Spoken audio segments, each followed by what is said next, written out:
When Jacob Brennan made a deathbed promise to marry his brother's widow, he expected a life of duty and distant politeness. But Catherine would prove that sometimes the most reluctant unions forge the strongest bonds. As secrets from his brother's past threaten to destroy everything they've built together, will their growing love be enough to survive the reckoning that's coming for them both? The gunshot that killed Daniel Brennan's horse echoed across the Montana Valley like thunder on a clear day. Jacob watched his older brother roll free of the falling animal. His face twisted in pain as he hit the rocky ground hard. Blood soaked through Daniel's shirt where the jagged stones had torn into his side. "Jake!" Daniel's voice cracked like a whip in the summer heat. "Help me get to the cabin." Jacob spurred his horse forward, his heart hammering against his ribs. This wasn't how their cattle drive was supposed to end. They'd been moving the herd to better grazing land when Daniel's mare stepped into a prairie dog hole and snapped her leg clean through. The mercy shot had been necessary, but now his brother was hurt bad, miles from home in the Montana Territory wilderness. The year was 1867, and doctors were scarce as hen's teeth in these parts. Jacob knew every minute counted as he helped Daniel onto the back of his own mount. The older brother's breathing came in short, painful gasps that made Jacob's stomach clench with worry. "Catherine," Daniel whispered as they rode toward their small ranch. "Got to get home to Catherine." Jacob nodded, though something cold settled in his chest at the mention of his brother's wife. Catherine had arrived from Baltimore 8 months ago as Daniel's mail-order bride, a pale city girl who looked lost among the endless grasslands and big sky country. Jacob had barely spoken 20 words to her since the wedding, keeping his distance out of respect and something else he didn't want to name. The cabin appeared through the heat shimmer like a mirage, its weathered wood walls the color of old bones. Smoke drifted from the chimney, and Jacob could see Catherine's small figure moving behind the single window. She wore one of her simple blue dresses, the kind that made her look like a piece of sky that had fallen to earth. "Catherine," Jacob called as he half-carried Daniel through the front door. "We need hot water and clean cloth." She appeared in the doorway to the kitchen, flour dusting her hands from the bread she'd been making. Her dark eyes went wide when she saw Daniel's bloody shirt, but she didn't scream or faint like some women might. Instead, she moved with quick, sure steps to help Jacob get Daniel onto their bed. "What happened?" she asked, her voice steady despite the fear Jacob could see in her face. "Horse went down. Daniel got thrown." Jacob stripped away his brother's torn shirt, revealing the deep cuts along his ribs. "Looks worse than it is, I think." But even as he said the words, Jacob could see the truth in Daniel's gray face and labored breathing. His brother was hurt bad, maybe worse than bad. The nearest doctor was in Millbrook, a hard day's ride south, and Daniel didn't look like he could make that journey. Catherine brought hot water and torn strips of clean cotton. Her hands shook just a little as she began cleaning Daniel's wounds, but her touch was gentle and sure. Jacob found himself watching the way she moved, the careful attention she gave to each cut and scrape. "The big gash needs stitching," she said quietly. "I can do it, but..." "But what?" Jacob asked. "I'm not a doctor. If there's damage inside, if something's broken..." She trailed off, but Jacob understood. They were on their own out here just like always. For 3 days, Catherine tended Daniel while Jacob handled the ranch work alone. The cattle needed moving, fences needed mending, and the vegetable garden required constant attention. But every spare moment, Jacob found himself checking on his brother, watching Catherine work with a skill that surprised him. "Where'd you learn doctoring?" he asked her on the second evening as she changed Daniel's bandages by lamplight. "My mother was a midwife back in Baltimore," Catherine replied without looking up from her work. "She taught me basic healing before she died." It was the most personal thing she'd ever shared with him, and Jacob found himself curious about this quiet woman who'd traveled so far to marry a man she'd never met. What had driven her to leave everything she knew for the uncertain life of a rancher's wife?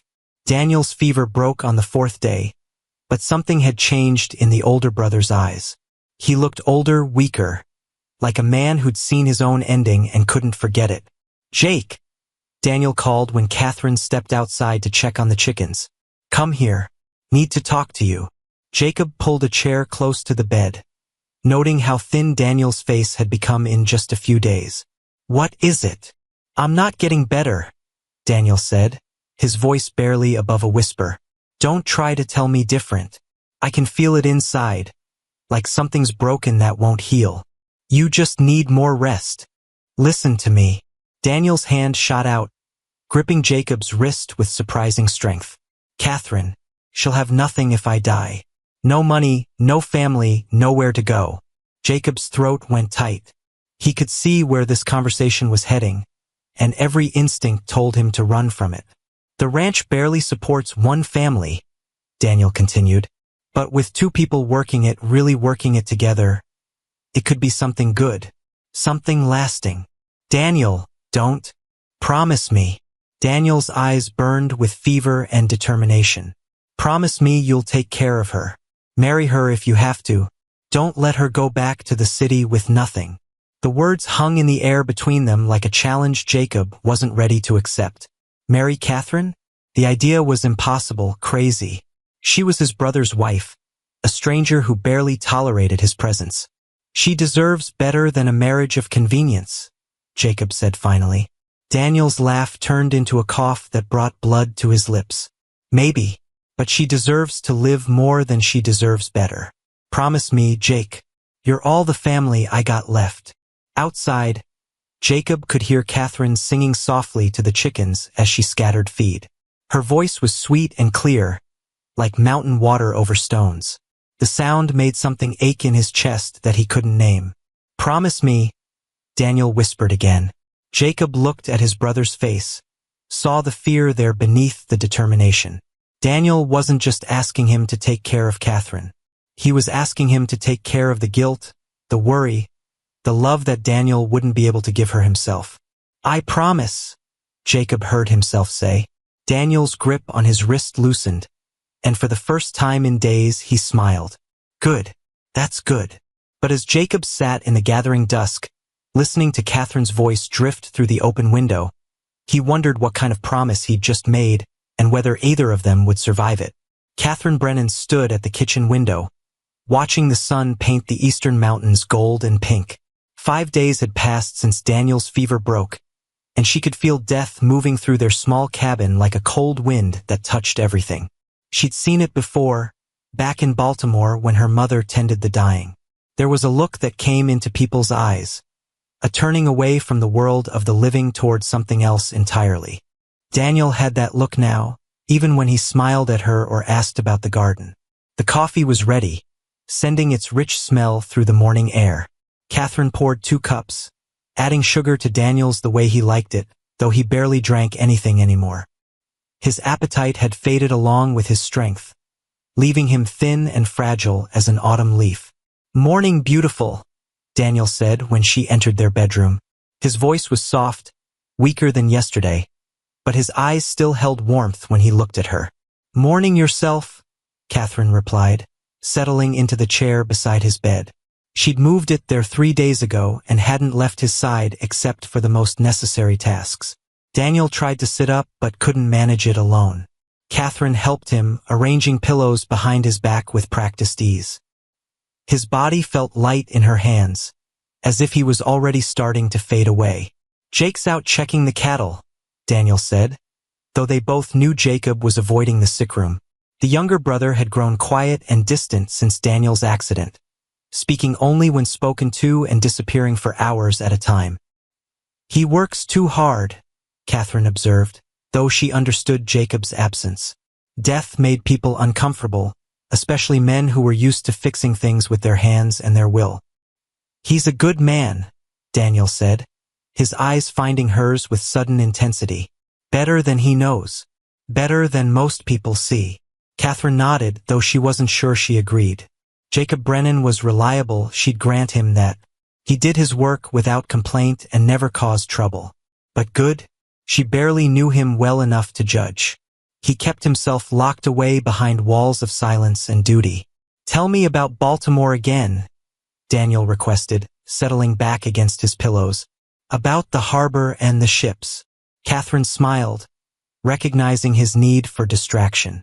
She began describing the busy waterfront where she'd grown up, the forest of masts and rigging, the smell of salt air and fish and tar. She told him about the street vendors selling hot pretzels and the way fog rolled in from the Chesapeake Bay on autumn mornings. "Do you miss it?" Daniel asked when she paused. The question caught her off guard. Did she miss Baltimore? She missed some things, the theaters, the libraries, the way you could disappear into a crowd when you needed to be alone. But she didn't miss the poverty, the cramped tenement where she'd lived with her mother, the constant worry about having enough to eat. "Sometimes," she admitted. "But this is home now." Daniel's hand found hers on the blanket. "I'm sorry I brought you so far from everything you knew just to leave you alone." "You didn't know this would happen," Catherine said firmly. "And you didn't leave me alone." "Not really." But even as she said the words, Catherine felt the truth of her situation settling around her like a heavy coat. When Daniel died, and they both knew he was dying, she would indeed be alone. Alone in a territory where she knew virtually no one, with no money and no way to support herself. The ranch belonged to both brothers, but Jacob could work it by himself. He wouldn't need her, might even prefer her gone so he could get on with his life without reminders of his brother's brief marriage. "Catherine," Daniel said, his voice taking on an urgency that made her look at him sharply. "There's something I need to tell you. About after." "Don't," she said quickly. "Don't talk about after. You're going to get better." "No, I'm not." Daniel's words were gentle but final. "And we both know it. So listen to me, please." Catherine's throat closed up, but she nodded. "I've talked to Jake. Asked him to take care of you when I'm gone." The words hit Catherine like cold water. Take care of her? What did that mean exactly? She could imagine several possibilities, none of them appealing. "I can take care of myself," she said, though even she could hear how hollow the words sounded. "How?" Daniel's question was direct, not unkind. "Doing what? Going where? You've got no family, no money of your own. The nearest town is Millbrook, and what would you do there? Take in washing? Work in the saloon?" Catherine flinched at the implications. She'd thought about her options during the long nights sitting beside Daniel's bed, and none of them were good. A single woman had few choices in the Montana Territory, especially one with no connections or resources. "Jacob's a good man," Daniel continued. "He'll do right by you if you let him." "Do right by me how?" Catherine asked, though she was beginning to understand. "However you both decide. He could help you get back to Baltimore if that's what you want. Or," Daniel's voice trailed off, but his meaning was clear, "where she could stay. Marry Jacob. Become his wife the way she'd become Daniel's wife, through necessity and mutual benefit rather than love." The idea should have horrified her, but Catherine found herself considering it with a practical mind.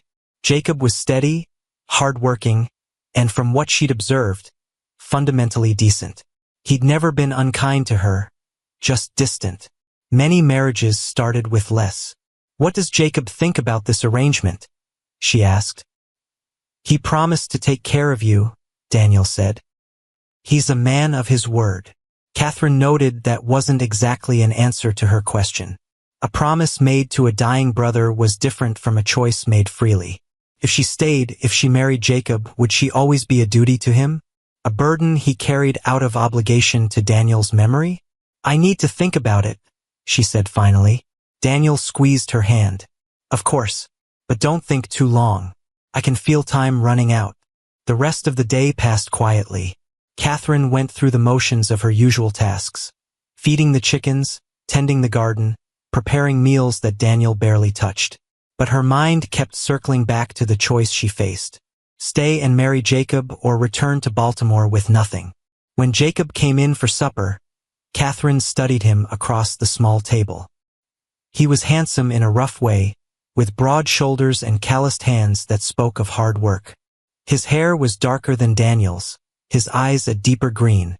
There was a seriousness about him that Daniel had never possessed, a weight that suggested he'd seen harder things than his older brother. "How are the cattle?" she asked, more to break the silence than from real curiosity. "Good. Found some new grass up the North Valley. Should carry us through until the next rain." Jacob's voice was carefully neutral, but Catherine caught him glancing toward the bedroom where Daniel lay sleeping. She wondered what the brothers had said to each other, what promises had been made and what doubts remained unspoken. After supper, Jacob excused himself to tend the horses. Catherine cleaned the dishes and prepared Daniel's evening medicine, but her thoughts were far from these simple tasks. What kind of life could she build with a man who saw her as a responsibility rather than a choice?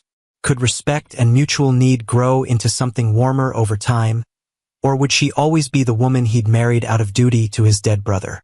As she prepared for bed, Catherine caught sight of herself in the small mirror above the wash basin. She saw a woman of 22 with dark hair and serious eyes, a face that was pleasant if not beautiful. She'd been told she had a practical nature, a steady temperament that would serve a frontier wife well. Maybe that would be enough. Maybe love was a luxury she couldn't afford to require. Outside her window, Catherine could hear Jacob moving around the barn, settling the animals for the night. Soon she would have to give him her answer, and whatever she decided would shape the rest of her life. The question was, did she have the courage to choose the unknown over the impossible? The church bell in Millbrook rang 13 times before Reverend Hayes realized his mistake and stopped pulling the rope. Jacob stood beside Daniel's fresh grave, dirt still clinging to his boots from helping lower the plain wooden coffin into the Montana earth. 3 days.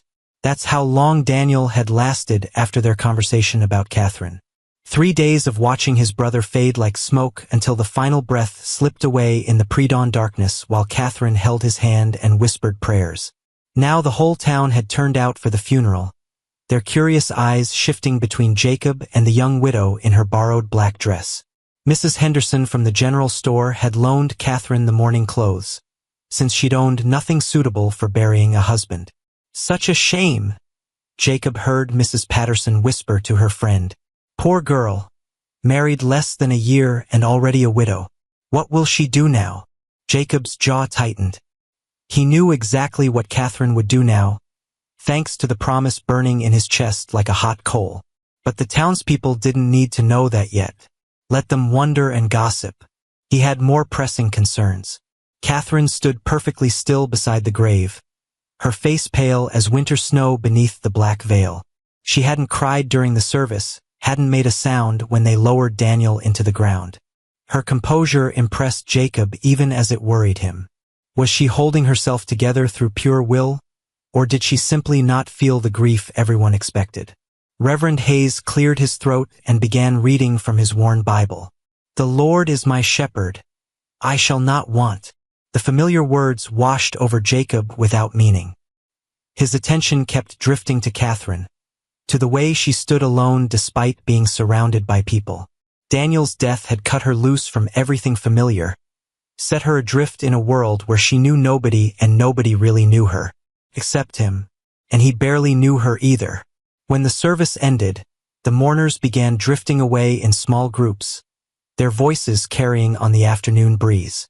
Soon only Jacob and Catherine remained beside the grave, the silence stretching between them like a canyon. He wanted to be buried facing east, Catherine said suddenly. Said he liked watching the sunrise. Jacob nodded, though he hadn't known that about his brother. There were many things about Daniel he'd never known, secrets and dreams they'd never shared despite growing up together. The house will be empty without him, Catherine continued, her voice steady but distant. Yes, Jacob agreed, uncertain what else to say.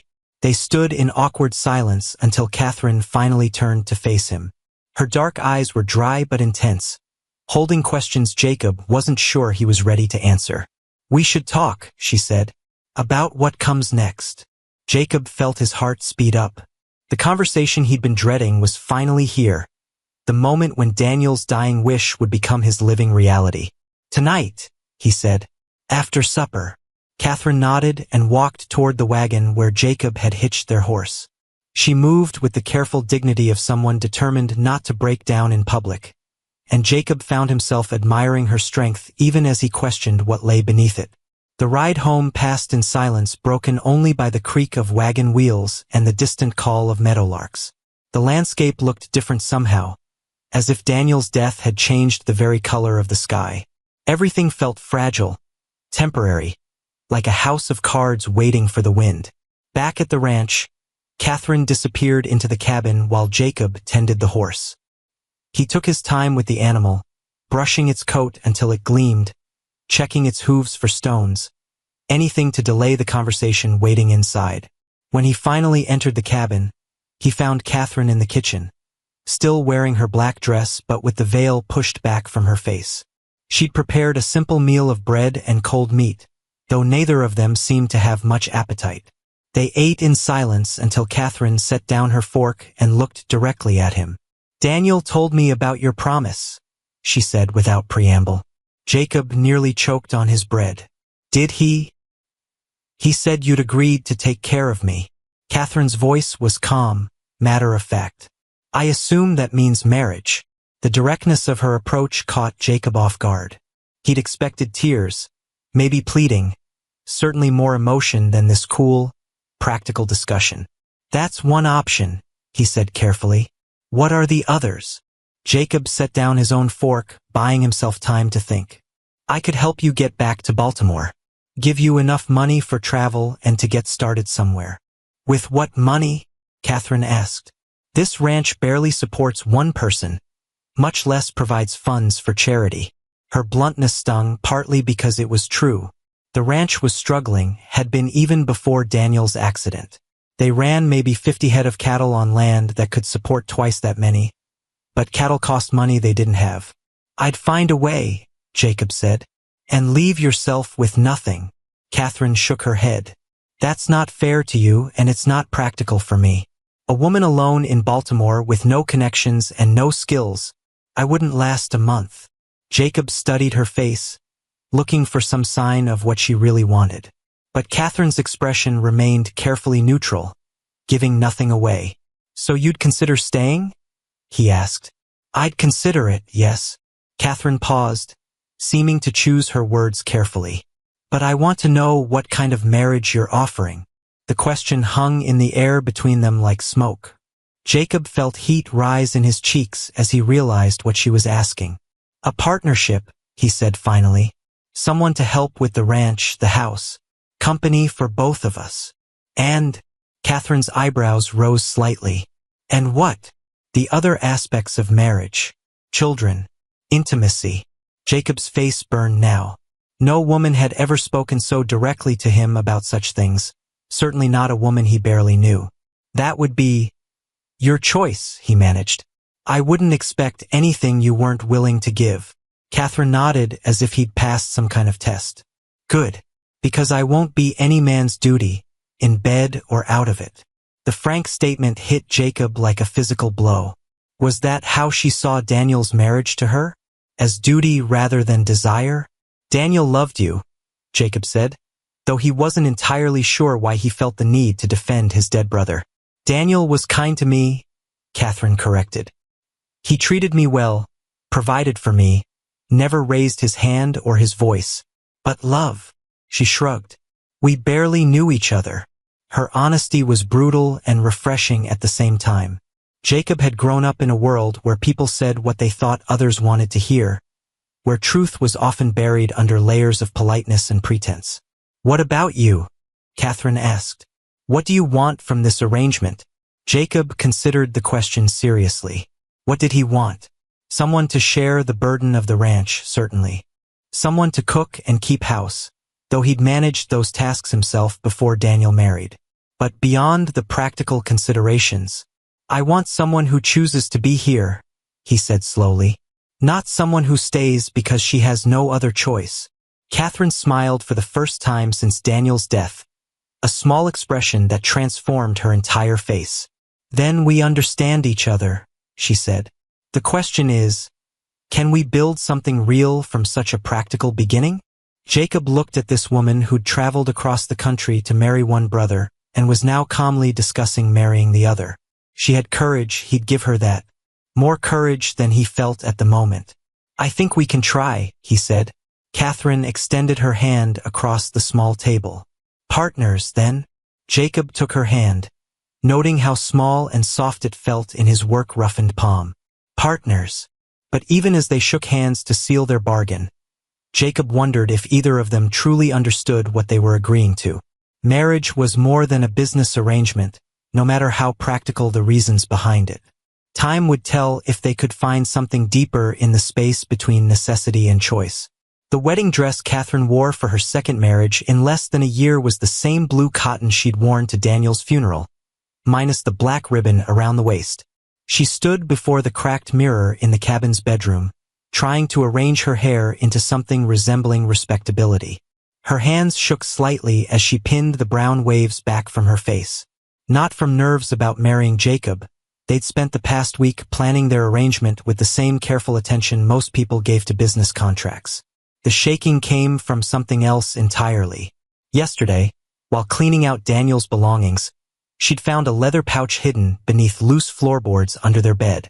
Inside were 23 gold eagles and a collection of papers that made her stomach turn cold. Bills of sale for cattle. Receipts from buyers in distant towns. All dated within the past 6 months. All for more animals than their small ranch had ever owned. Daniel hadn't just been ranching during their brief marriage. He'd been doing something else, something that had brought in far more money than 50 head of cattle should have produced. Catherine had stared at the evidence for nearly an hour before hiding the pouch back where she'd found it. She hadn't told Jacob about her discovery, couldn't bring herself to destroy his memories of Daniel with ugly suspicions. But the knowledge sat in her chest like a stone, heavy and uncomfortable. A knock at the bedroom door interrupted her thoughts. "Catherine? We should head to town soon." Jacob's voice carried the same careful politeness that had marked all their interactions since agreeing to marry. They'd spent the week making practical arrangements. Jacob would keep the master bedroom while Catherine took the smaller room that had served as Daniel's office. They'd share meals and household duties. Jacob would handle the ranch work while Catherine managed the house and garden. It sounded reasonable, civilized, completely bloodless. "Coming," Catherine called, taking one last look at herself in the mirror. The woman staring back looked older than her 22 years, marked by grief and uncertainty in ways that showed around her eyes. But there was determination there too, a stubborn refusal to be defeated by circumstances beyond her control. Jacob waited in the main room, dressed in his best shirt and a string tie that looked like it was strangling him. His dark hair was slicked back with water and determination, and he'd shaved so closely that his jaw looked raw. "You look nice," Catherine said, meaning it. "So do you." Jacob's compliment sounded stilted, but his eyes were warm when they met hers. "Ready?" Catherine nodded, though she felt anything but ready. They walked to the wagon in silence, the morning air crisp with the promise of autumn. The mountains stood sharp and clear against the blue sky, their peaks touched with the first hint of snow. The ride to Millbrook took 40 minutes, time they filled with careful conversation about practical matters. Would Catherine want help with the vegetable garden before winter? Should they try to increase the herd next spring? Was the roof sound enough to last another year? Safe topics. Necessary topics. Nothing that touched on the strangeness of what they were doing or the feelings neither of them wanted to examine too closely. Millbrook bustled with its usual activity when they arrived. Saturday was market day, and the single main street was crowded with wagons and people conducting business. Catherine noticed how conversation stopped when she and Jacob walked toward the church, how eyes followed their progress with barely concealed curiosity. "Second wedding in less than a year," she heard Mrs. Patterson whisper to her companion. "What kind of woman marries two brothers?" Catherine's cheeks burned, but she kept her head high and her steps steady. Let them talk. She and Jacob weren't doing anything wrong, just practical. Reverend Hayes met them at the church door, his round face creased with concern and confusion. "Are you certain about this?" he asked, directing the question to both of them but looking primarily at Catherine. "It's been barely a week since we buried Daniel." "We're certain," Jacob said firmly. "Catherine needs protection, and I gave my word." The Reverend's expression suggested he had opinions about hasty marriages and unseemly timing, but he led them inside without further comment. The church was empty except for Mrs. Henderson, who'd agreed to serve as witness, and her husband, who looked like he'd rather be anywhere else. The ceremony was brief and mechanical. Reverend Hayes spoke the traditional words with little enthusiasm, while Catherine and Jacob repeated their vows in voices that carried no passion but plenty of determination. When the Reverend pronounced them man and wife, Jacob's kiss was even more perfunctory than it had been with Daniel. A brief brush of lips that held no warmth, no promise of anything beyond legal obligation. "Congratulations," Mrs. Henderson said afterward, though her tone suggested condolences might be more appropriate. Catherine thanked her and shook hands with Mr. Henderson, who muttered something about hoping they'd be happy together. The words felt hollow in the small church, echoing off walls that had heard more joyful marriages. They stopped at the general store for supplies before heading home. Catherine needed thread and fabric for winter sewing, while Jacob picked up ammunition and a new bridle for their horse.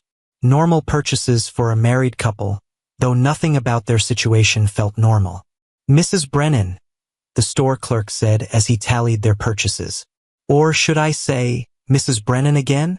Catherine's jaw tightened at the man's tone, but Jacob stepped forward before she could respond. "Just Mrs. Brennan is fine," he said quietly, but something in his voice made the clerk look away quickly. On the ride home, Catherine found herself studying her new husband's profile. Jacob had defended her in the store without making a show of it, simply making it clear that disrespect wouldn't be tolerated. It was a small thing, but it mattered. "Thank you," she said as they turned onto the road leading to their ranch. "For what?" "For not letting him make me feel small." Jacob glanced at her, something unreadable in his expression. "People will talk no matter what we do. Might as well give them something worth talking about." The comment surprised a laugh out of Catherine, the first genuine one she'd made in weeks. Jacob's answering smile transformed his entire face, making him look younger and less serious. Maybe, Catherine thought, this arrangement might work after all. But as they approached the cabin that was now their shared home, she felt the weight of the hidden pouch beneath the bedroom floorboards. Whatever Daniel had been doing to earn extra money, whatever secrets he'd kept from both of them, those problems belonged to her and Jacob now. She could only hope that when the truth finally came to light, and she was certain it would, their fragile new partnership would be strong enough to survive it. The ranch looked peaceful in the afternoon sun, cattle grazing in the distance, smoke rising from the chimney where Jacob had banked the fire that morning. It looked like home, or at least like the possibility of home. Catherine straightened her shoulders and prepared to find out if appearances could become reality. Catherine's scream cut through the October morning like a knife through silk.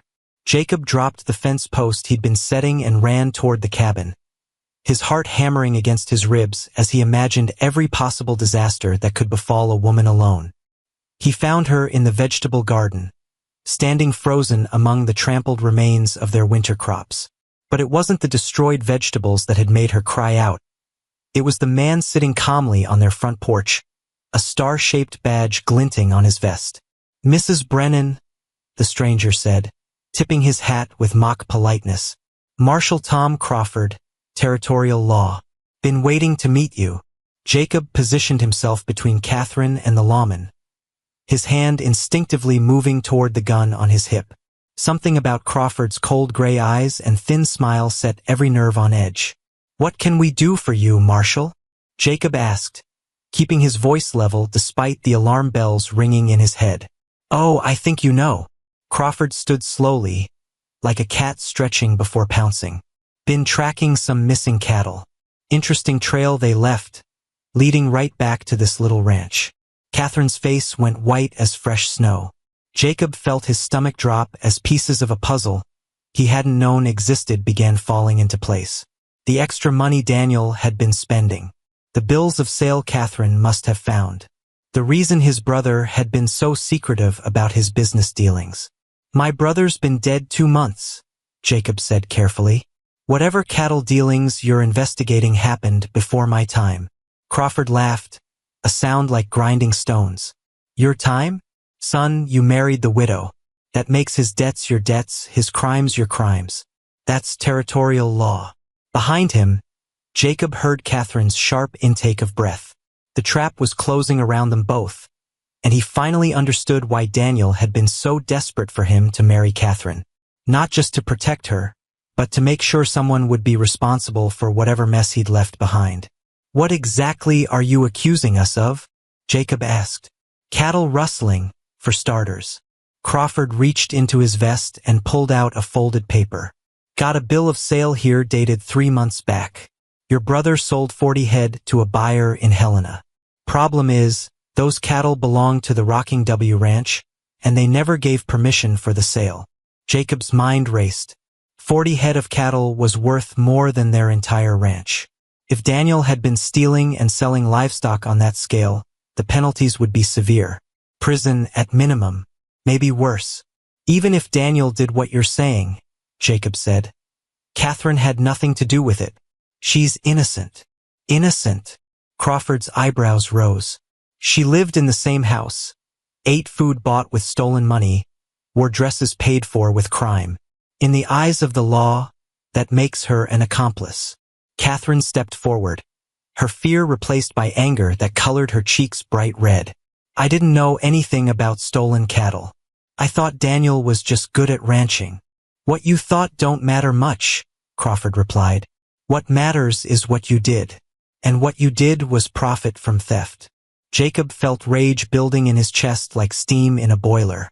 This man was threatening Catherine, trying to destroy her life for crimes she'd never committed.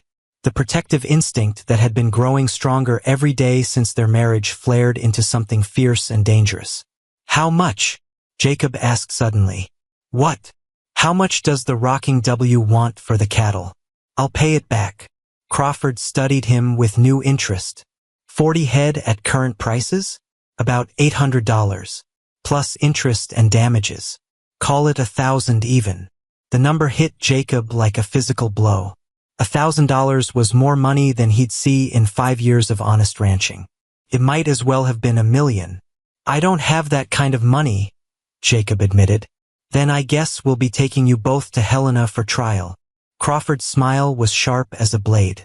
Judge Morrison don't much like cattle thieves. Last ones he sentenced got 10 years in territorial prison. Catherine swayed on her feet, and Jacob reached out to steady her. 10 years. By the time they got out, if they survived prison at all, they'd be broken people with nothing left to build a life on. There might be another way, Crawford said, his tone suggesting he'd been waiting for this moment. What kind of way? Jacob asked, though every instinct warned him against trusting this man. Well, the Rocking W is reasonable folks. They don't want to see a young couple destroyed over someone else's mistakes. Crawford paused dramatically. They might be willing to accept payment over time. Work off the debt, so to speak. Jacob felt hope and suspicion war in his chest. What kind of work? Your ranch borders their grazing land. They could use someone reliable to watch their herds, report on rustlers, make sure nothing like this happens again. Crawford's smile never wavered. Course, they'd expect loyalty. Complete loyalty. The words carried undertones that made Jacob's skin crawl. They weren't talking about honest work. They were talking about becoming the Rocking W's property, bound to them by debt and fear. And if we refuse? Catherine asked, her voice barely above a whisper. Then we head to Helena today, and you both get to explain to Judge Morrison how you had no idea where all that extra money was coming from. Jacob looked at Catherine, saw the fear and determination warring in her dark eyes. They were trapped, caught between impossible choices with no good options. How long? Jacob asked. How long to work off the debt? Oh, that depends on how hard you work, how loyal you prove to be. Crawford's meaning was clear. They would never be free, would always owe something to keep the law from coming down on them. We need time to think about it, Catherine said suddenly. Crawford checked his pocket watch. I'll give you until sundown, but don't think about running. I got men watching every trail out of this valley. After the marshal left, Jacob and Catherine sat in their kitchen, the weight of their situation pressing down like a physical thing. The cabin that had started to feel like home now felt like a trap. This is my fault, Catherine said finally. I found money hidden in Daniel's things. I should have told you, should have realized. You couldn't have known, Jacob interrupted. Daniel fooled us both. But privately, Jacob wondered if that was true. Had he ignored signs because he didn't want to see them? Had he let his love for his brother blind him to Daniel's faults? "What are we going to do?" Catherine asked. Jacob looked at his wife, his partner in this mess they'd inherited. She deserved better than this, deserved a chance at a real life instead of years of bondage to pay for another man's crimes. "We're going to find a third option," Jacob said with more confidence than he felt, because no matter what it took, he wasn't going to let Catherine pay the price for Daniel's sins. The flames from their burning barn painted the night sky orange and red, casting dancing shadows across Jacob's face as he stood helpless in the yard. The fire had started barely an hour after Marshall Crawford rode away. Too convenient to be accident, too destructive to be ignored. "The horses!" Catherine shouted over the roar of burning wood. "They're still inside." Jacob was already running toward the inferno, wet cloth pressed over his mouth and nose. The heat hit him like a fist as he plunged through the doorway, smoke burning his eyes and lungs. Their 2 horses whinnied in terror from their stalls, eyes rolling white with panic. He freed the first horse, slapping its rump to send it galloping into the safety of the pasture. The second animal, an older mare named Belle who'd belonged to Daniel, fought him as fear made her dangerous. Hooves lashed out, barely missing Jacob's head as he struggled with the stall latch. "Easy, girl," Jacob whispered, though his own heart was racing. The barn creaked ominously above them, supporting beams starting to buckle under the fire's assault. Finally the latch gave way, and Belle bolted past him toward the open door. Jacob followed, stumbling out into the cool night air just as a section of the roof collapsed behind him with a thunderous crash. Catherine ran to him, her hands checking for injuries while tears streaked the soot on her cheeks. "Are you hurt? Jacob, are you hurt?" "I'm fine," he gasped, though his lungs felt raw and his eyebrows were singed. "Just smoke." They stood together watching their barn burn to the ground, taking with it the hay they'd stored for winter, the tools Jacob needed for ranch work, and any hope they'd had of making it through the cold months ahead. "This wasn't an accident," Catherine said quietly. Jacob nodded, wiping smoke tears from his eyes. "Crawford's making sure we understand our position." As if summoned by his name, the marshal appeared out of the darkness, 3 men riding behind him. They sat their horses at the edge of the firelight, watching the destruction with satisfaction that made Jacob's hands clench into fists. "Terrible shame," Crawford called out, his voice carrying false sympathy. "Barn fires are common this time of year. Dry wood, careless lanterns. Could happen to anyone. What do you want?" Jacob asked, though he already knew the answer. "Just checking on my new employees. Wondered if you'd had time to consider my generous offer." Jacob felt Catherine's hand slip into his, her fingers cold but steady. They'd spent the hours after Crawford left talking through their options, and none of them were good. Run and live as fugitives forever. Stay and go to prison for Daniel's crimes. Or accept Crawford's deal and become property of the Rocking W. "The barn changes things," Jacob said carefully. "Without shelter for the animals, without tools and winter hay, we can't work the ranch effectively." Crawford's smile was predatory. "Then it's lucky the Rocking W has plenty of barns. Plenty of work for folks willing to earn their keep." The trap was complete now. Even if they somehow found the money to pay Daniel's debt, they no longer had the means to support themselves independently. The fire had made them dependent on Crawford's mercy, exactly as intended. "What kind of work?" Catherine asked, her voice stronger than Jacob expected. "Whatever needs doing. Tending cattle, mending fences, cooking for the crew. Honest work for honest wages." Crawford paused meaningfully. "Course, most of those wages would go toward paying off your debt." "Most?" Jacob pressed. "Well, you'd need food, shelter, basic necessities. The Rocking W would provide those at reasonable cost. Whatever's left after expenses would go toward the 1,000 you owe." Jacob felt sick as he realized the mathematics of their situation. They would work for barely enough to survive, with the debt growing rather than shrinking as interest and expenses accumulated. They would never be free. "There's got to be another way," Jacob said desperately. "Oh, there is." Crawford's tone turned silky. "See," I've been thinking about your situation. Young woman like Catherine, she's got other skills that might be valuable to the right people. The implication hit Jacob like a lightning bolt. Rage flooded through him, hot and violent, and his hand dropped to his gun without conscious thought. That's not happening, he said, his voice deadly quiet. Crawford's men shifted in their saddles, hands moving to their own weapons. The marshal himself remained relaxed, but his eyes were alert, calculating. Now, don't go getting ideas above your station, Crawford said mildly. You're in no position to make demands or threats. Try me.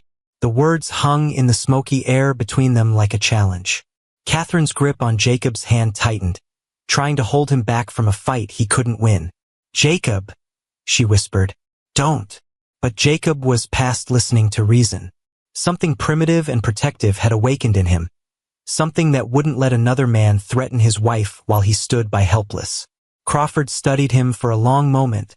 Then, surprisingly, he laughed. You got more backbone than I expected, Brennan. That's good. The Rocking W likes men with fight in them, long as they know when to use it and when to hold back. Meaning Catherine won't be doing any work she don't choose to do. But she will be working, and so will you. Hard work, long hours, but honest work. Crawford's expression hardened. Step out of line, though, and we'll revisit other arrangements. Jacob felt some of the tension leave his shoulders, though he didn't trust Crawford's apparent reasonableness. Men like the marshal didn't back down without good reason. When do we start? Catherine asked before Jacob could respond. Tomorrow. Pack what you can carry. Leave the rest. Crawford turned his horse toward the darkness. Oh, and Brennan? That gun you're wearing? Leave it here. Rocking W employees don't need to be armed. After the men rode away, Jacob and Catherine stood in the dying light of their burning barn, their dreams of independence turning to ash along with the building. We could still run, Jacob said without much conviction. Catherine shook her head. Where would we go? How would we live? At least this way we're together. Together. The word carried weight it hadn't possessed when they'd first agreed to marry. Somewhere in the past weeks, their partnership of convenience had become something more real, more precious. I won't let them break us, Jacob said, meaning it. Catherine squeezed his hand. Then we better be smarter than they think we are. As they walked toward the cabin to pack their few belongings, Jacob wondered if being smart would be enough. The Rocking W had money, men, and the law on their side. He and Catherine had only each other and whatever strength they could find in their growing bond. It would have to be enough, because giving up wasn't an option anymore. The Rocking W bunkhouse smelled like unwashed men, stale tobacco, and broken dreams when Jacob pushed open the door at dawn. 6 pairs of hostile eyes watched him enter the cramped building where ranch hands slept on narrow cots arranged like graves in a cemetery. Well, looky here, drawled a scarred man with arms thick as tree trunks. The cattle thieves come to join us honest workers. Jacob set his jaw and ignored the comment, focusing instead on the empty cot at the far end of the room. He'd been awake most of the night worrying about Catherine, who'd been assigned to sleep in the main house where she'd help the cook and clean for the ranch owner's family. Name's Bull Morrison, the scarred man continued, standing to block Jacob's path. Been working this ranch for 8 years, and I don't much like thieves sleeping next to honest men. I never stole anything, Jacob said quietly, though he knew the truth didn't matter here. Bull's laugh was harsh as grinding metal. Course you didn't. Just happened to marry a woman who got rich off stolen cattle. Just happened to end up owing the Rocking W $1,000. He stepped closer, using his size to intimidate. We all know why you're really here, Brennan. Jacob felt heat rise in his chest but forced himself to stay calm. Getting into a fight on his first day would only make things worse for Catherine. Instead, he moved around Bull and set his small bundle of belongings on the empty cot. Leave him be, Bull. The voice came from a younger man with intelligent eyes and prematurely gray hair. We all got our reasons for being here. Bull turned his attention to the gray-haired man. You defending him, Pete? This thief and his fancy woman. I'm saying we got work to do, and the foreman don't like us starting late. Pete stood and reached for his hat. Unless you want to explain to Crawford why the fence line ain't finished. The mention of Marshall Crawford seemed to deflate Bull's aggressive mood. He spat into a brass spittoon and headed for the door, the other men following like sheep. Pete lingered behind, studying Jacob with curious eyes. "Word of advice," he said quietly.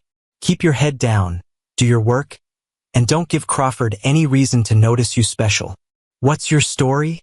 Jacob asked, recognizing a kindred spirit in the other man's careful demeanor.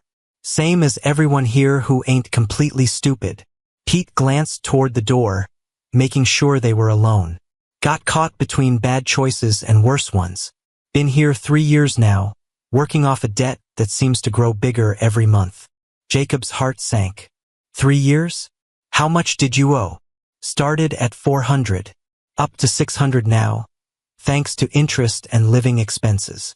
Pete's smile was bitter. Amazing how much they charge for beans and a bunk. The mathematics were cruel but clear. The Rocking W had created a system that trapped men indefinitely, using debt as chains stronger than iron. Jacob wondered how many of the ranch hands were actually employees and how many were prisoners like himself. "What about the women?" Jacob asked, thinking of Catherine. Pete's expression grew dark. "The smart ones keep to themselves and do their work without complaint. The others?" He shrugged meaningfully. "Let's just say some debts get paid in different ways." Fear shot through Jacob like cold water. "My wife. Your wife will be fine if she's careful and you don't cause trouble." Pete headed for the door. "Come on. Time to meet your new boss." The foreman turned out to be a thin man named Silas Crenshaw, with pale eyes and a voice like winter wind. He looked Jacob up and down as if evaluating livestock, then pointed toward a corral where several horses milled nervously. "Those animals need breaking," Crenshaw said without preamble. "Morrison says you know horses." Jacob nodded, though his stomach clenched at the sight of the half-wild broncos. Breaking horses was dangerous work that required skill, strength, and more than a little luck. One wrong move could leave a man crippled or dead. "Get to it then. We need them ready for winter work." For the next 6 hours, Jacob fought a series of battles with animals that had never felt a saddle or accepted a bit.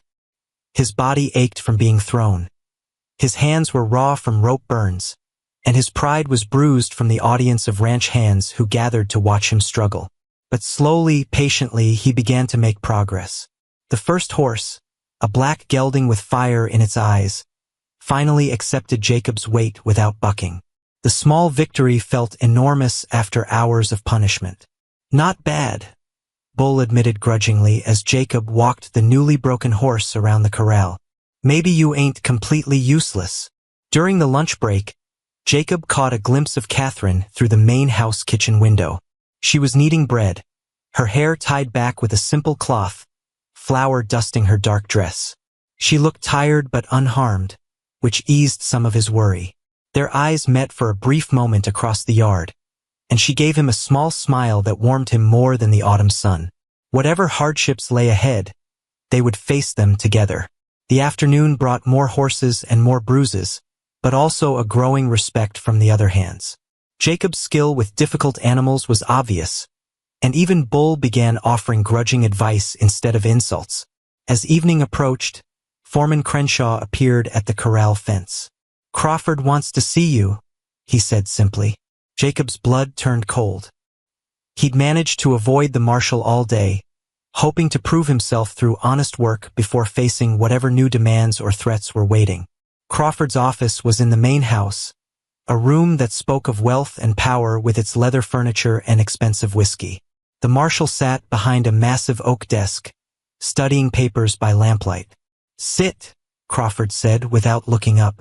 Jacob remained standing, a small act of defiance that made Crawford's mouth twitch with amusement. "Your first day went well," the marshal observed. "Crenshaw says you're good with horses. That's useful." "I do my job." "Yes, you do." Crawford finally looked up, his pale eyes reflecting the lamplight. "Question is, can you do more than your job when necessary?" Jacob felt trapdoors opening beneath his feet. "What do you mean?" "I mean the Rocking W has interests beyond cattle and horses. Sometimes those interests require men who can be trusted with special tasks.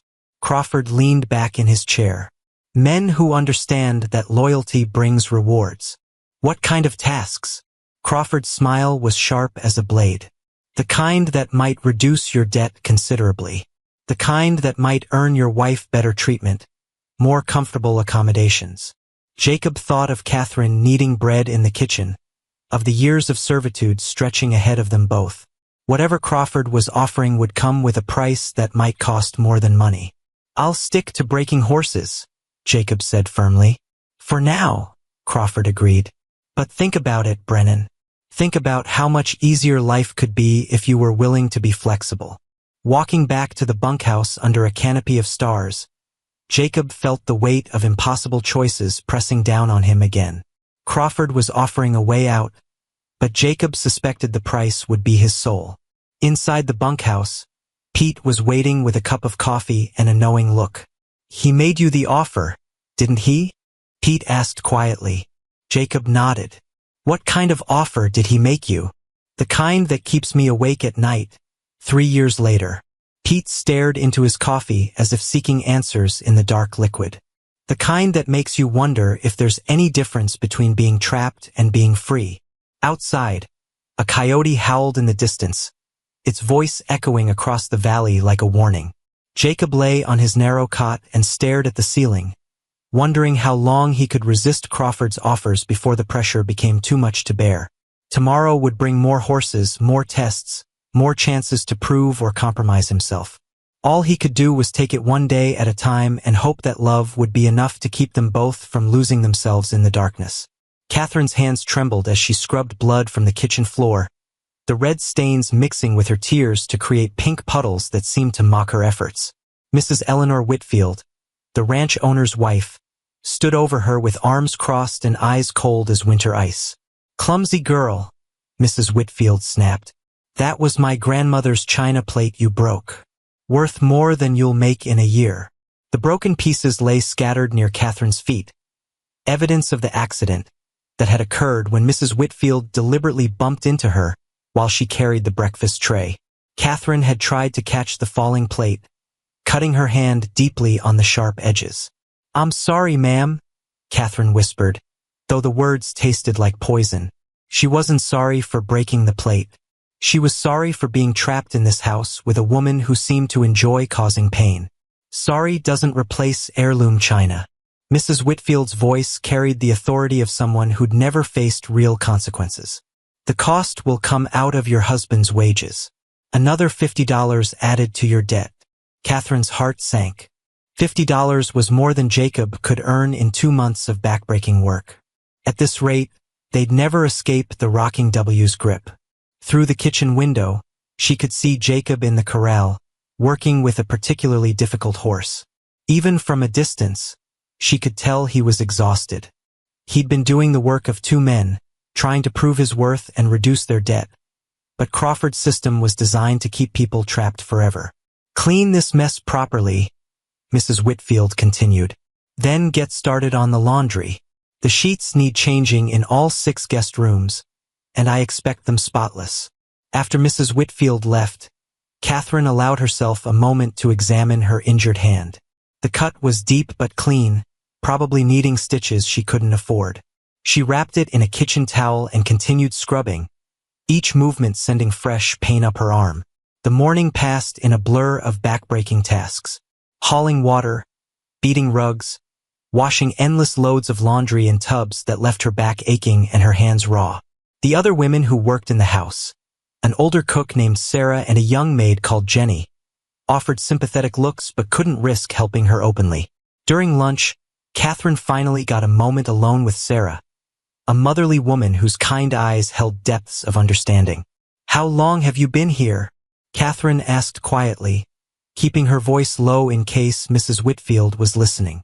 7 years, Sarah replied, her hands never stopping their work kneading bread. "Came here when my husband died, owing money for his medicine. Thought I'd work it off in a year or 2. But you're still here." Sarah's laugh was bitter. "Debt's got a way of growing when you can't fight back. Every winter I get sick, need doctoring. Every spring there's some new expense, some accident that costs money I don't have. Catherine felt despair settle over her like a heavy blanket. If Sarah couldn't escape after 7 years, what hope did she and Jacob have? There was a woman before me, Sarah continued, glancing around to make sure they were alone. Pretty young thing, much like yourself. She tried to fight back, tried to stand up to Mrs. Whitfield's nastiness. What happened to her? Sarah's expression grew dark. She disappeared one night.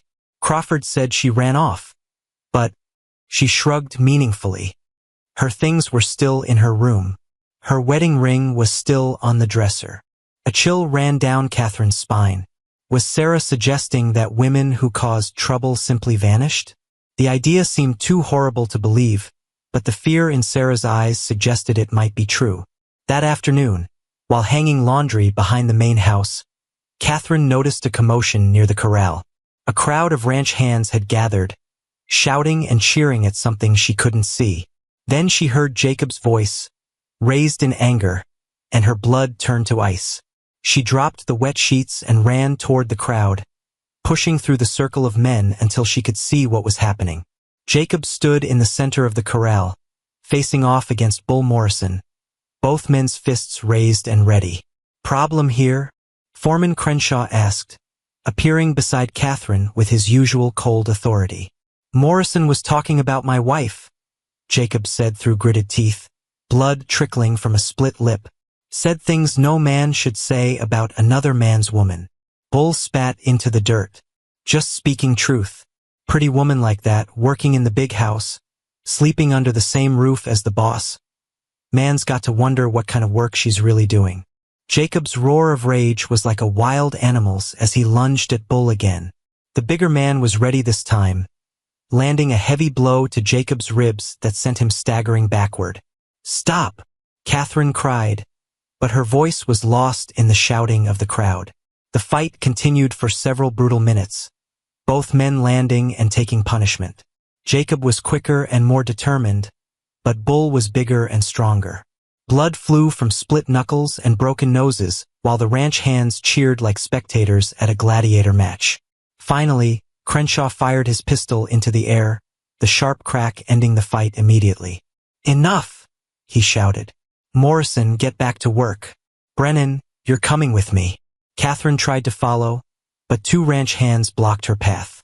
She could only watch helplessly as Crenshaw marched Jacob toward the main house, probably to face Crawford's judgment. An hour later, Jacob emerged from the house looking pale and shaken. Catherine met him halfway across the yard, her heart hammering with fear and relief. What did Crawford say? She asked, checking his injuries with gentle hands.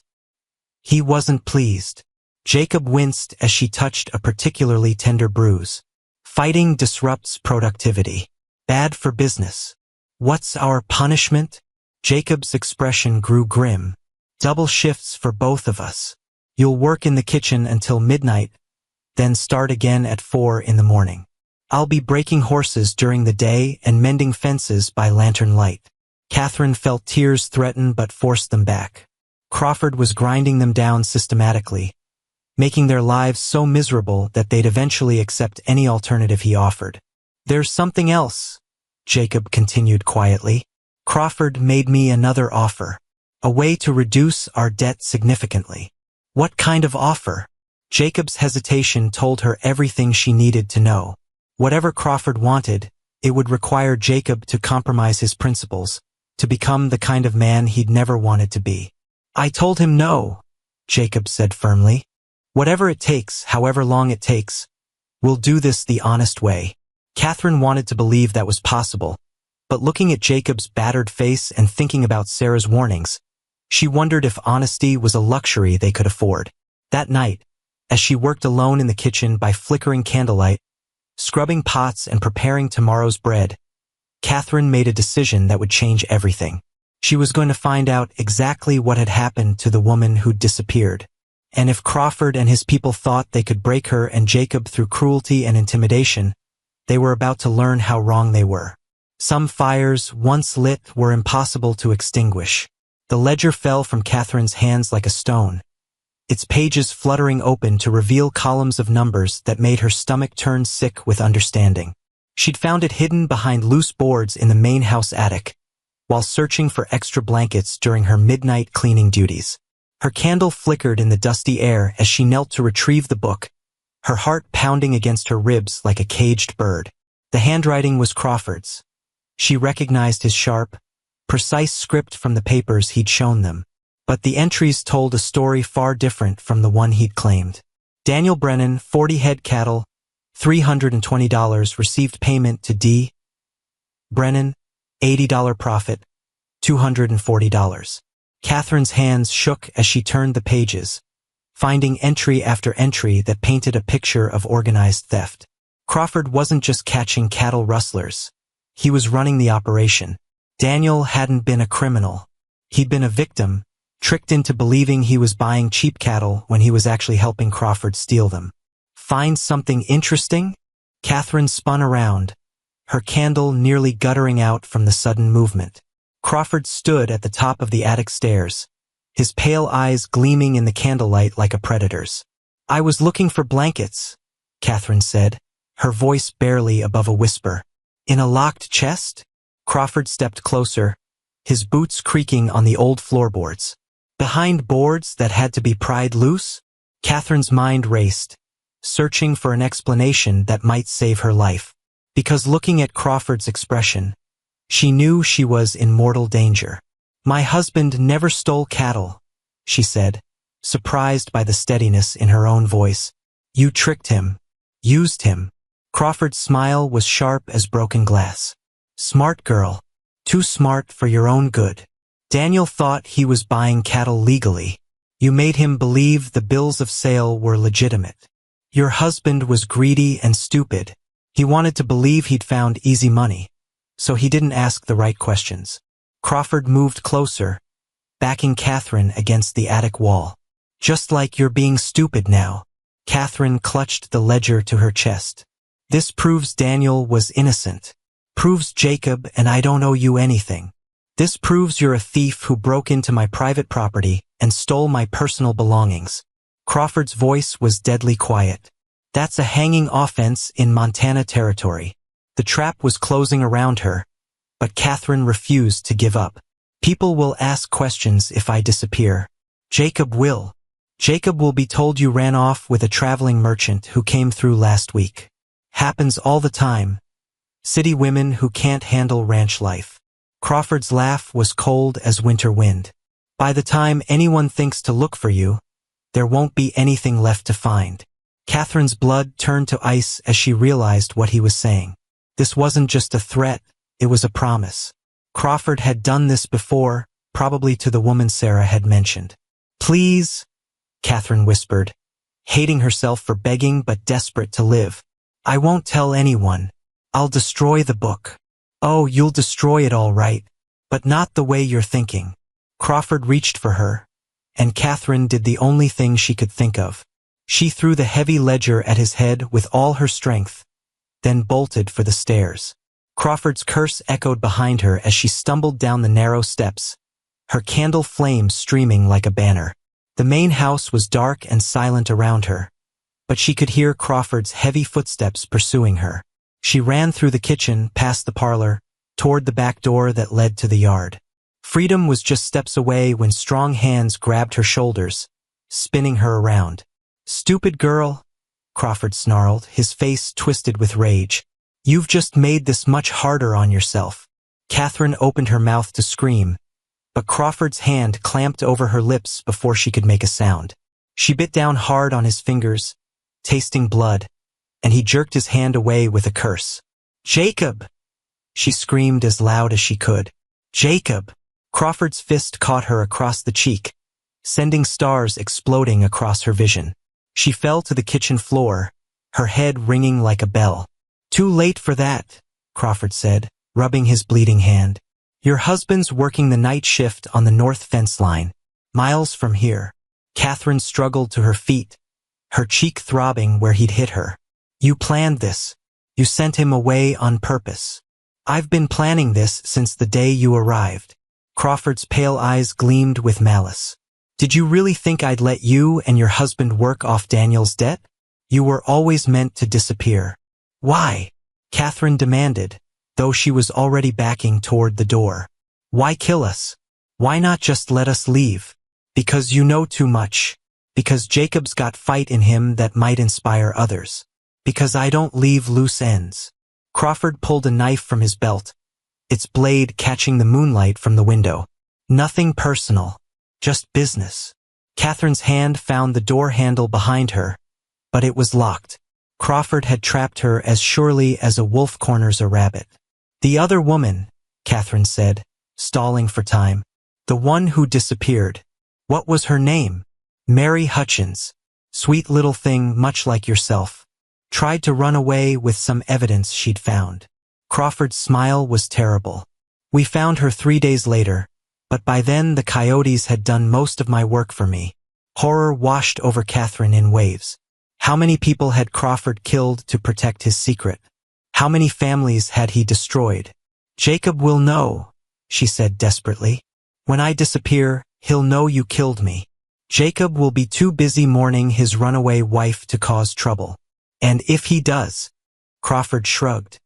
Accidents happen. Horses throw riders. Fences collapse.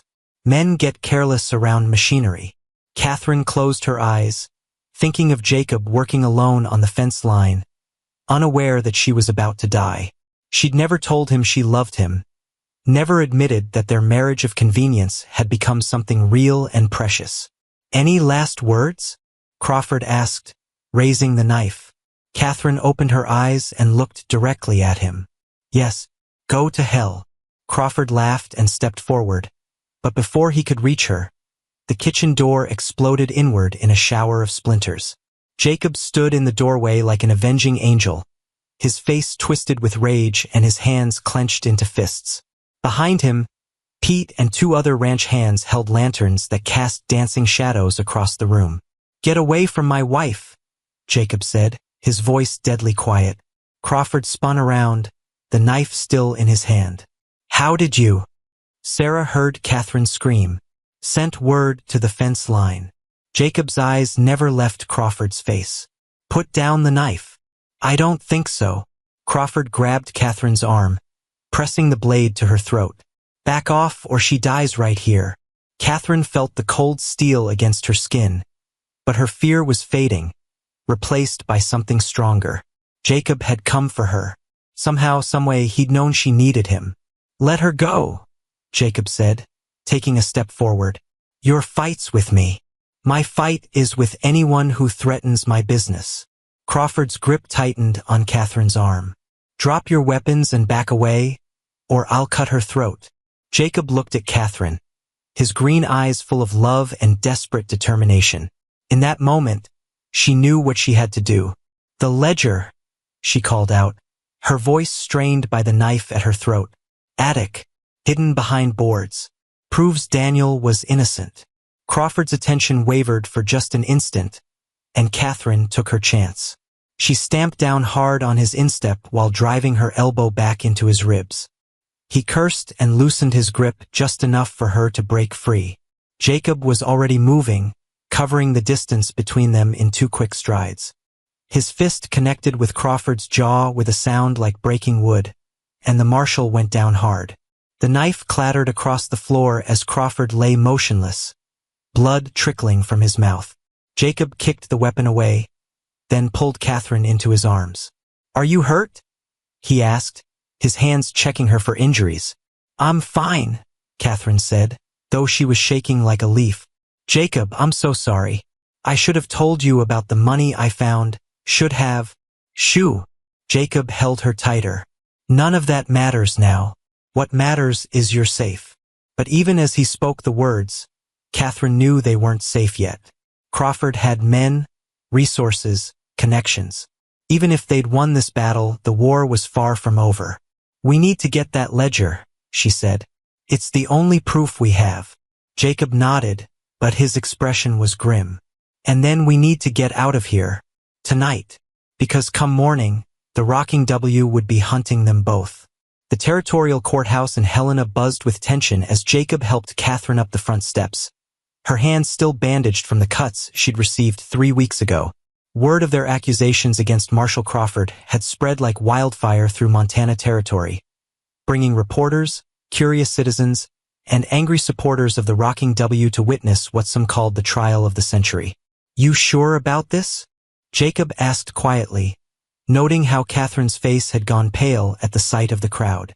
"I'm sure," she replied, though her voice trembled slightly. "We've come too far to back down now." The past weeks had been a nightmare of hiding, running, and gathering evidence. After escaping from the Rocking W ranch with Crawford's ledger, they'd fled to the mountains where Pete and several other ranch hands had joined them. Together, they'd pieced together the full scope of Crawford's cattle rustling operation, a scheme that had cheated dozens of ranchers and killed at least 3 people who tried to expose the truth. But proving it in court would be another matter entirely. Inside the courthouse, Judge Morrison sat behind his bench like a stern father preparing to discipline unruly children. His reputation for fairness was legendary, but so was his intolerance for false accusations against lawmen. Crawford sat at the prosecutor's table, looking confident despite the bandage on his jaw where Jacob had hit him. His lawyer, a smooth-talking man from back east, had already begun spreading doubts about the evidence and the character of the witnesses. "The defense will show," the lawyer had told reporters, "that these accusations come from desperate criminals trying to avoid justice for their own crimes." Catherine's testimony would be crucial, but Jacob worried about putting her through the ordeal. She'd barely slept since their escape, jumping at every sound and constantly looking over her shoulder for Crawford's men. "All rise," the bailiff called, and the packed courtroom got to its feet as Judge Morrison prepared to hear the case. The prosecution began with Crawford's version of events, a heroic marshal tracking down cattle thieves, only to be attacked by the criminals he was trying to apprehend. Crawford's testimony was smooth and believable, painting Jacob and Catherine as desperate people who'd concocted an elaborate lie to avoid prison. "The evidence is clear," Crawford said from the witness stand, his pale eyes never wavering. "Daniel Brennan stole cattle from the Rocking W ranch. His brother and widow are equally guilty of profiting from those crimes." When it came time for the defense, Jacob's lawyer, a young man named Thomas Mills who'd volunteered to take the case, began by calling Catherine to the stand. She walked to the witness chair with dignity, her dark dress simple but clean, her head held high despite the whispers from the gallery. Jacob felt his heart swell with pride at her courage. "Mrs. Brennan," Mills began gently, "please tell the court what you found in Marshall Crawford's attic." Catherine's voice was steady as she described discovering the ledger, explaining how the entries revealed Crawford's true role in the cattle rustling operation. She spoke of Daniel's innocence, of how he'd been tricked into believing he was buying cattle legally. "The marshal had been using my husband," she said clearly. "Daniel thought he was getting a good deal on livestock. He never knew the cattle were stolen." Crawford's lawyer objected repeatedly, trying to discredit Catherine's testimony, but she remained calm and consistent. When he suggested she might have forged the ledger entries herself, Catherine's eyes flashed with anger. "I can barely write my own name properly," she said. "How could I forge an entire book of accounts in someone else's handwriting?" The courtroom erupted in murmurs at this, and Judge Morrison had to call for order. Next came Pete's testimony about the conditions at the Rocking W ranch, the system of debt that kept workers trapped indefinitely. Then Sarah took the stand, her voice shaking as she described the disappearance of Mary Hutchins and the atmosphere of fear that pervaded the ranch. "Women who asked too many questions had a way of vanishing," Sarah said, her eyes never leaving Crawford's face. "We all knew it, but we were too scared to speak up." The most damaging evidence came when Mills presented the ledger itself. A handwriting expert testified that the entries were definitely in Crawford's script, and an accountant explained how the numbers revealed a systematic pattern of theft and deception. "This isn't the work of small-time cattle rustlers," the accountant said. "This is an organized criminal enterprise operated by someone with authority and resources." When Crawford was recalled to the stand, his composure finally began to crack. Faced with the evidence in his own handwriting, he struggled to explain the discrepancies between his story and the facts. "The ledger could have been planted," he said desperately. These people had access to my office, my private papers. While you held them prisoner? Mills asked pointedly.